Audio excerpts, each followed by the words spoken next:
Salut à toutes et à tous, aujourd'hui on se repenche sur l'une des grandes découvertes de l'année 2020, celle du FRB dans notre galaxie, associé à un magnétar. C'est le numéro 1138 de Ça se passe là-haut.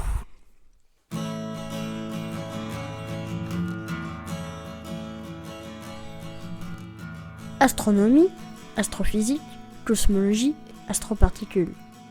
Ça se passe là-haut, par Eric Simon. 4 articles cette semaine dans Nature Astronomy reviennent sur les observations du premier FRB de notre galaxie, FRB 200428, qui se trouve être associé à un magnétar nommé SGR 1935 plus 2154. 3 d'entre eux décrivent le sursaut de rayons X qui a pu être observé en coïncidence avec le sursaut radio rapide par différents télescopes spatiaux, Agile, HXMT et Conus Wind.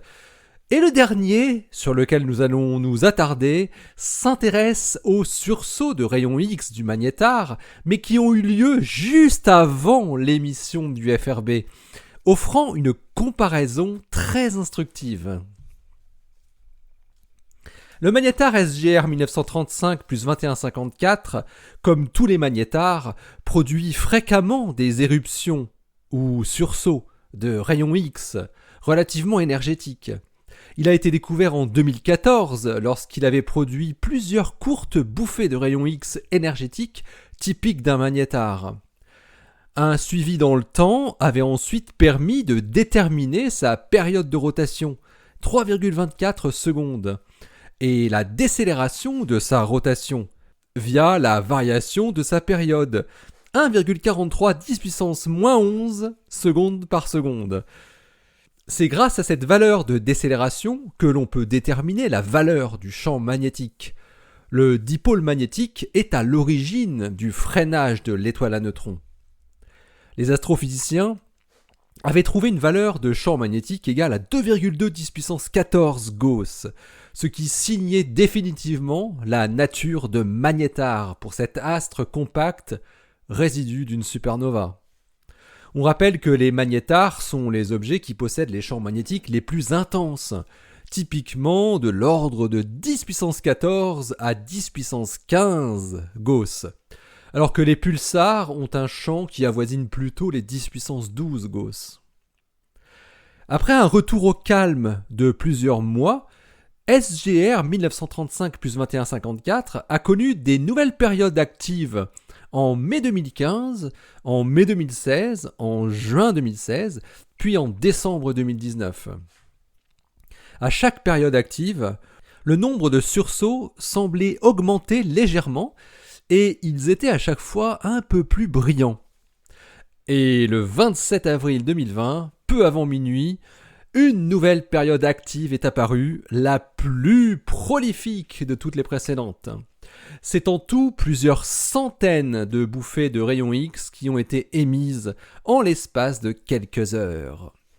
Et la source continua par la suite à produire un signal persistant entre 1 et 25 keV sur une période de plusieurs semaines.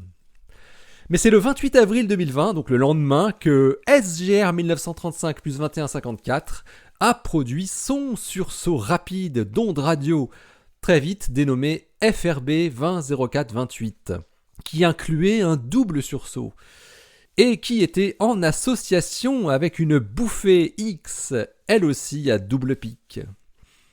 On sait que SGR 1935 plus 2154 avait produit des centaines de sursauts X avant le FRB, car il était dans le champ de vue de plusieurs instruments, notamment les 2 télescopes à rayons X que sont NICER, installés sur l'ISS, et Fermi GBM. L'équipe de George Younes de l'université de George Washington à Washington DC a pu analyser 24 bouffées de rayons X émise 13 heures avant le FRB et sa bouffée de rayons X spécifique. Car les chercheurs montrent que la bouffée de rayons X coïncidente avec le FRB était bien différente des bouffées de rayons X qui précédaient. Malheureusement, Fermi GBM et NICER n'étaient plus dans la bonne direction au moment de l'apparition du FRB et de sa détection par les radiotélescopes Chime et STARE 2.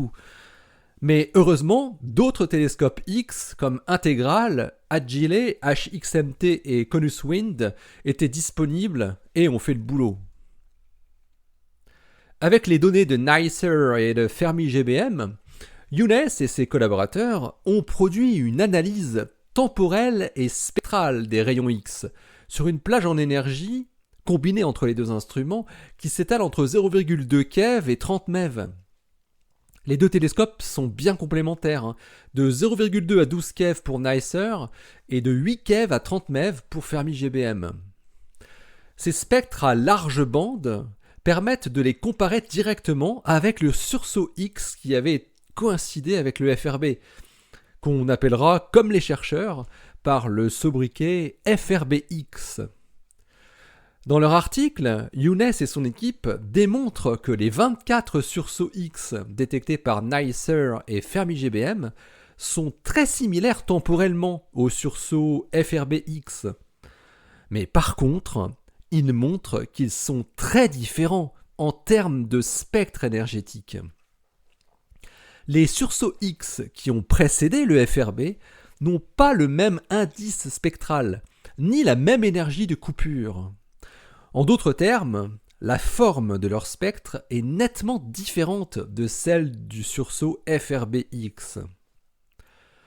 Younes et ses collègues sont alors allés rechercher dans les archives d'autres spectres de bouffées de SGR 1935 plus 2154, un peu plus anciennes, 148 bouffées datant de 2020, pour les comparer de la même façon avec FRBX, pour savoir si leur échantillon de 24 bouffées n'était pas biaisé.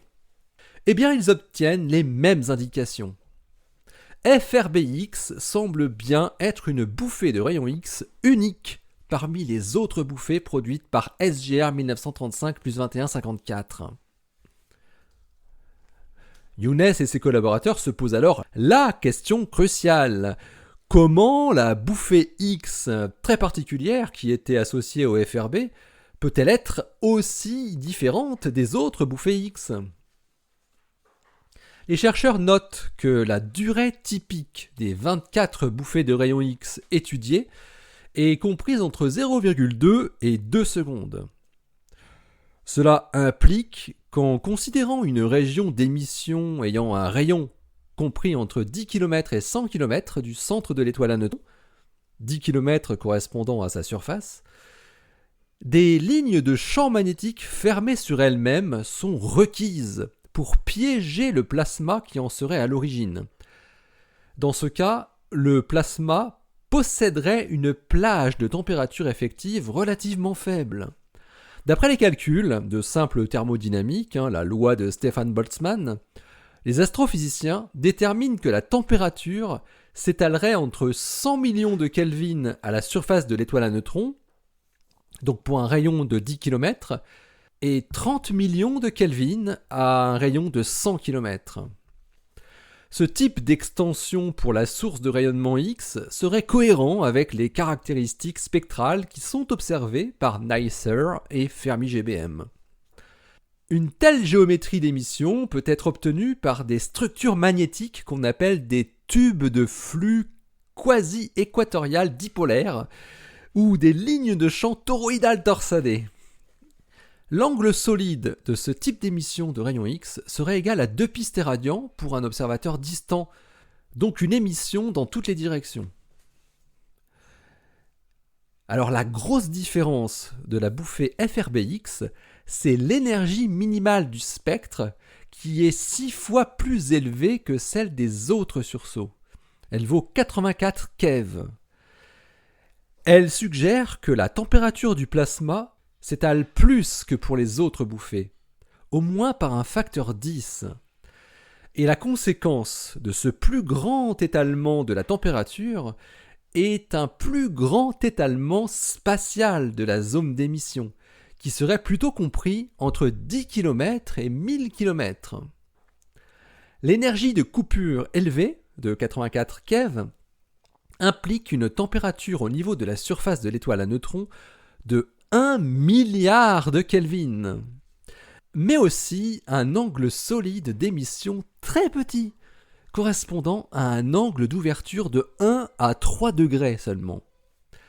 Les chercheurs montrent que, convolué avec la rotation de SGR 1935 plus 2154, une zone d'émission ainsi collimatée par les lignes de champ magnétique dans un cône aux alentours de 3 degrés peut effectivement produire naturellement des variations de flux d'ondes radio sur une échelle temporelle de 30 millisecondes, celle du FRB.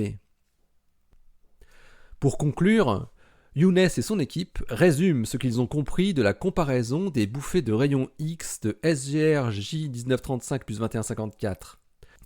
L'image qui se dégage est que la bouffée de rayons X dans laquelle l'émission thermique de surface domine et qui était coïncidente avec le FRB, correspond à un point chaud, on pourrait même dire très chaud, et très localisé à la surface de l'étoile à neutrons, et qui s'est retrouvé fugitivement dans la ligne de visée des observateurs que nous sommes le 28 avril 2020, donnant lieu à la fois à une émission de rayons X et une émission radio dans le plasma entourant l'étoile à neutrons. Quant à savoir l'origine exacte de l'apparition de ce type de point ultra chaud, elle est à rechercher du côté des interactions du champ magnétique avec la croûte de l'étoile à neutrons. L'article de George Younes et ses collaborateurs est paru dans Nature Astronomy le 18 février 2021 avec le titre Broadband X-ray Burst Spectroscopy of the Fast Radio Burst Emitting Galactic Magnetar. Allez, d'ici la prochaine, portez-vous bien, restez bien les yeux vers le ciel et les pieds sur Terre. Allez, salut.